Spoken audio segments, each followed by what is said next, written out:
Praise lord. అస్సలు script చేయొద్దు. దేవుడు ఖచ్చితంగా మీతోనే మాట్లాడతారు ప్రియులారా.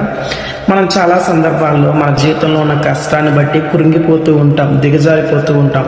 అయ్యో ఏంటి నాకు ఈ కష్టాన్ని బట్టి నేను ఏమి చేయలేకపోతున్నాను, నా జీవితంలో ఇంకా నేను కష్టాన్ని అనుభవించాల్సిందేనా, నేను ఇక నా జీవితం అంతా శ్రమల పాలు అవ్వాల్సిందేనా అనుకుంటుంటారు.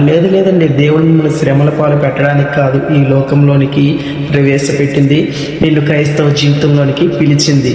ఒక ఉదాహరణ చెప్తాను, ఖచ్చితంగా వినండి. మనం బైక్లో ప్రయాణం చేసినప్పుడు, కారులో ప్రయాణం చేసినప్పుడు మన వెనకాల కుక్కలు పడుతూ ఉంటాయి. ఆ కుక్కలు చూసి నన్ను కుక్క వెంబడిస్తుంది, నన్ను కరుస్తుందేమో అన్న భయంతో మనం బండిని పడేసిన, అమ్మో కుక్క వెంబడబడుతుందని చెప్పేసి బండిని మనం ఆపేసిన మన ప్రయాణం అక్కడితోనే ఆగిపోతుంది. మన కుక్కకు కాదు సమాధానం చెప్పాల్సింది.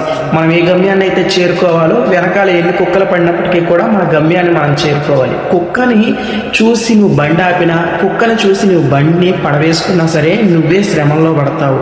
అదే నువ్వు చేరవలసిన గమ్యానికి నువ్వు చేరిపోతూ ఉంటే వెనకాల ఎన్ని కుక్కలు వచ్చినా, ఎన్ని శ్రమలు వచ్చినా, ఎంతమంది మనుషులు నిన్ను వెనక్కి లాగినా సరే నువ్వు చేరవలసిన గమ్యానికి నువ్వు చేరాలనే ఆలోచన కలిగి ఉంటే దేవుడు ఖచ్చితంగా నీకు సహాయం చేస్తాడు.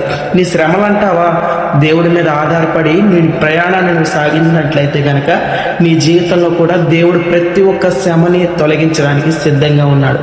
ఈ మాటలు నా కొరకే, దేవుడు నా కొరకే మాట్లాడాడు. నువ్వు నమ్మినట్లయితే దేవుడు నామని మహిమపరిచి ఈ వీడియో నీ ఫ్రెండ్స్ అనేక మందికి షేర్ చేయి. ఆమేన్.